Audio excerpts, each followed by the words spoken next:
Ya, terima kasih pemirsa, Anda masih bersama kami dalam program Majelis Sore, Majelis Kita Semua. Alhamdulillah, kalau kita bicara mengenai pola pikir, terutama pola asuh yang diturunkan dari hasil pola pikir kedua orang tua itu sendiri kan juga menjadi bagian yang begitu penting untuk mencetak generasi-generasi selanjutnya.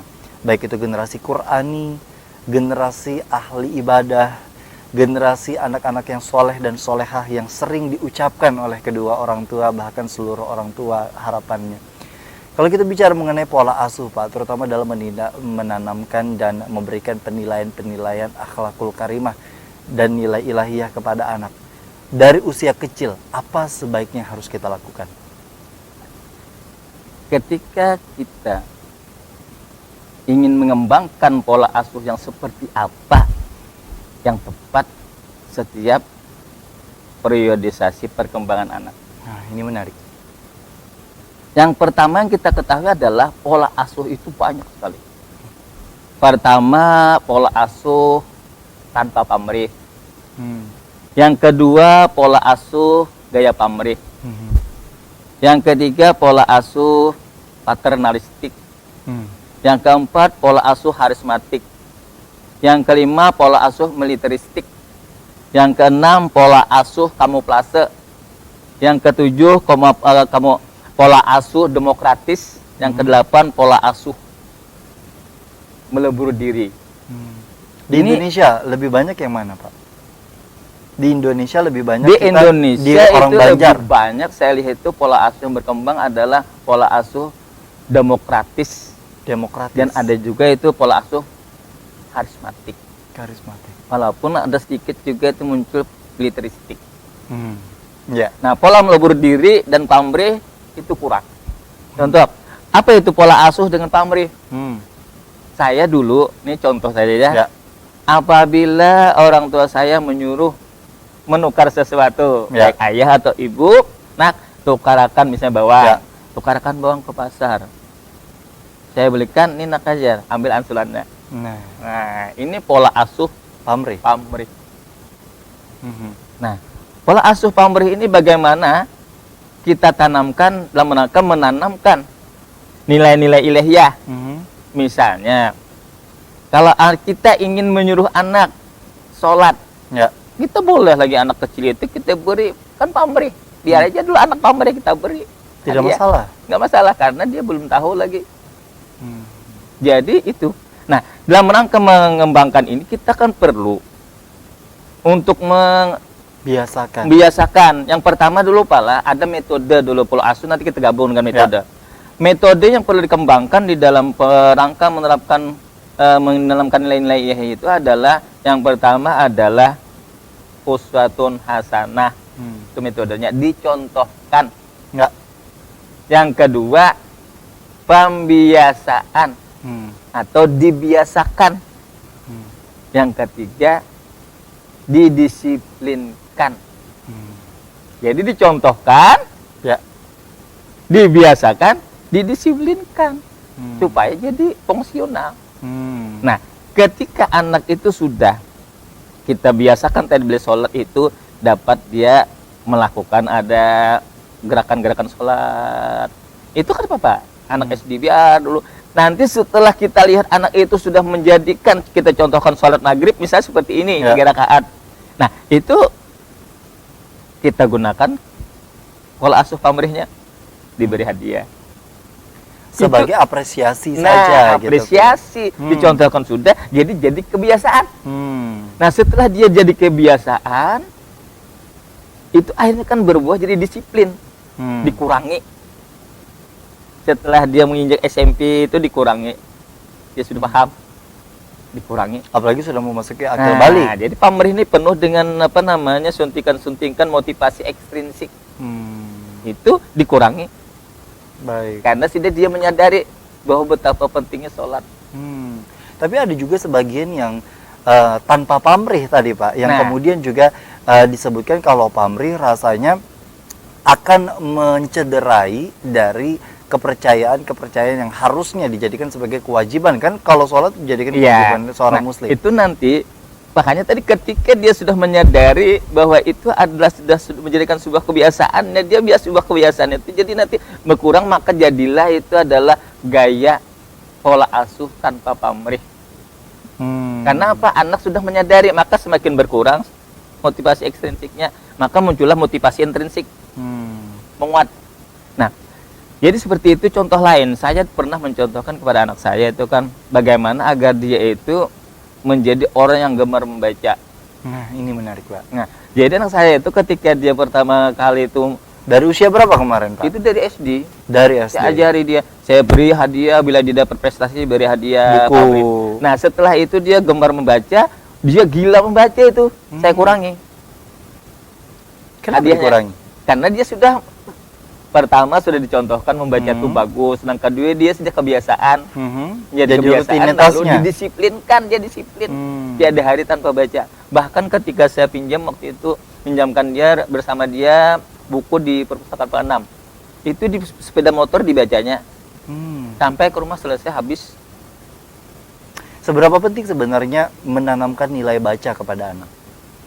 Sangat penting dari awal karena Al-Qur'an bicara Iqra bismi rabbikal ladzi khalaq.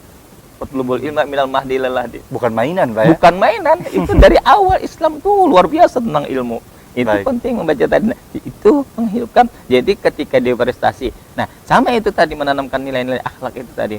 Nah, itu nilai. Kalau saya menanamkan kepada anak, saya nilai bagaimana bersedekah. Itu bukan saya yang melakukan. Kan saya mencontohkan. Ya. Nah, silakan nih bersedekah buat di tempatnya dibuatnya. Saya contohkan anak buat di sini. Itu saya mencontohkan sudah. Nah, berikutnya kan ada saya lagi. Dia kan sudah dicontohkan. Ya. Lalu biasakan dia. Jadi anak itu dibiasakan, dia yang bikin. Jadi inti dari semacam pola asuh kepada anak tersebut adalah pembiasaan, Pembiasaan, pengulangan. Ya, yang Iya. menjadi kunci dalam proses Akhirnya untuk bisa mempola. didisiplinkan. Nah, masalahnya kan kadang, Pak, kalau kita memang menyadari akan ilmu ini begitu penting ketika kita memiliki anak, memiliki pasangan dan sebagainya, insya Allah tentu dengan ikhtiar yang dilakukan akan mendapatkan output yang sesuai dengan harapan kita. Iya. Nah, masalahnya kan kadang di era milenial saat ini, distraksi handphone dimanapun, ketika orang tua asik main gadget dan anaknya jatuh pun bukan hal yang menjadi perhatian Iya. begitu. Dan ada satu sisi juga kadang lebih banyak anak diberikan gadget untuk diam dibandingkan dengan untuk diskusi dengan anak. Seberapa penting sebenarnya diskusi dengan anak walaupun anak tersebut belum begitu paham? Diskusi dengan anak penting. Ketika dia telah mengenal bahasa, ketika dia telah mampu mengungkapkan perasaan, perlu kita diskusi. Itu yang saya katakan tadi, pola asuh melebur diri.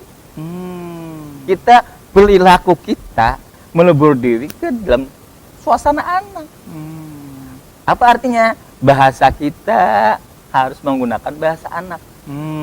Bahasa ringan. Jangan menggunakan bahasa kita dong. Bahasa akademis, Pak ya. Nah, kan nggak tepat. Itu pola melebur diri, duduk bersama-sama, bersendagura, bercengkrama, berbicara main-main. Karena begitu juga sejatinya Rasulullah Iya, SAW. Rasulullah itu kan beliau ketika sholat kan anak cucu beliau kan naik ini. Itu menariknya, Pak ya. Menarik. Nah, jadi sebenarnya itu pola-polanya. Lalu kalau kita kan di situ akhirnya nanti muncul lagi ada pola harismatik. Itulah pola harismatik itu muncul dengan sendirinya. Bukan dengan pola militeristik. Itu biasanya anak memang Harus kita ngikut lihat baru orang tua. anak takutan kan dengan Ya. orang tua. Itu bukan wibawa, bersembunyi anak. Dan arahnya jadinya kalau mau melakukan sesuatu malah ngumpet-ngumpet Iya, kadang, Pak ya. ngomel. Nah, itu jadi harismatik muncul. Akhirnya orang tua itu karena orang tua tadi berilmu apa, dia bangga dengan orang tua. Apakah semua orang tua harus memiliki karakteristik pola asuh tadi atau hanya konsisten dengan satu atau dua pola asuh, Pak? Nggak bisa, harus kaya dengan pola asuh supaya kita melihat Situasinya. Contoh lain. Pola asuh kamuflase. Kamuflase itu memutarbalikan fakta. Itu kapan harus dilakukan? Gimana? Itu harus dilakukan ketika anak belum mampu berpikir. Balita. Ya, contoh ini anak-anak kecil, anak SD kelas bawah, Ya. kelas 1 Atau TK mungkin lah ya. TK. Nah, kalau kita tegur, nak jangan ke sana nanti gugur, dia pasti ke sana. Iya, benar. Tapi kalau kita gunakan pola asuh kamuflase, Nah, jangan ke sana, jangan ke sungai sana, ada buaya. Boleh itu, Pak? Boleh. Kalau kita kan ingin menyelamatkan pada tingkat itu, anak itu boleh, nggak apa-apa. Tapi ada satu sisi juga orang tua yang bilang bahwa keyakinan seperti itu adalah bagian dari pembiasaan bohong. Gimana Enggak, tanggapannya? nanti sudah dia betul diberikan penerangan, makanya perlu tadi keterangan. Apa anak-anak di rumah tuh gitu? Kenapa anak ini nanti dijelaskan. Makanya itulah peran orang tua tadi kan gitu. Ya, Ya, betul. contoh. Kalau kita di kampung itu pada ada pola pamali. Ya, Pamali itu kamuflase sebenarnya contoh. Jangan duduk Di di atas depan bantal pintu. nanti babi tol. hmm. Nah, jangan duduk di bantal kan nanti untuk kepala dudukinya. Ya. Nah, jadi pada saat anak belum mampu berpaham itu demi kebaikan biarin dulu, nanti diubah polanya, makanya kan dipola setelah anak punya berpikir apa diubah. Artinya orang Banjar ini begitu kaya akan Iya, pola asuh kayak sebenarnya. pola sebenarnya. Jadi saya pakailah teori itu kamuflase. Tapi tidak boleh ketika Situasional. anak itu di SMP, di SD sudah mempunyai berpikir. Bohong aja nih orang tuanya itu gitu maksudnya. ya. Jadi Oke. diluruskanlah. Artinya juga kalau misalkan mau melakukan kamuflase ada penjelasan lebih lanjut Iya, nanti. gitu ya. Walaupun memang tidak bisa diterima dengan akalnya dengan begitu Iya. mudah, tapi tidak apa-apa dilakukan Iya, agar bisa dia tidak punya pemikiran, belum kada bisa. dijadikan kebiasaan, Iya, diskusi, pembiasaan. tidak bisa diskusi dengan dia. Oke. Nah, jadi ada lagi misalnya contoh tadi kan aku kan menggunakan teori pola asuh pamrih. Waktu anak orang belum bisa baca banyak kan, Ya. dia apa satu ketika dia bertanya setelah kukurangi Jumlahnya hadiah tadi. atau jumlah hadiah frekuensinya. Ya. Jadi kenapa ulun kada lagi dapat hadiah? Ya. Ading dapat terus. Nah, aku jelaskan. Hmm. Nah, kenapa Ikam itu kada lagi? Ikam itu sudah luar biasa tuh kemampuan membacanya, sudah pintar ini, tapi nanti akan mendapatkan hadiah yang lebih besar. Tapi dalam waktu yang memiliki jeda Iya, Pak, ya. gitu. Ada itu penghargaan dia. Kadang-kadang kita memberi kepada anak itu ada hadiah itu perlu diberitahukan. Ada hadiah itu berupa kejutan. Jadi kita harus kenal anak itu senang dengan apa. Intinya dari semua itu adalah begitu dimuliakannya seorang anak. Iya. Jadi aku kadang-kadang ke pasar, anak pula bagaimana pengendalian emosi. Ini pola asuh nih. Tantrum. yang Jadi kita kan kenal. biasanya masyarakat kita kan ada anaknya tuh mau sesuatu di pasar. Memaksa. Nah, ini sering terjadi. Kan menangis kan? Ya, nanti kita akan bahas Oke. nih Pak ya di segmen berikutnya. Tetaplah bersama kami di program Majelis Sore, Majelis Kita Semua.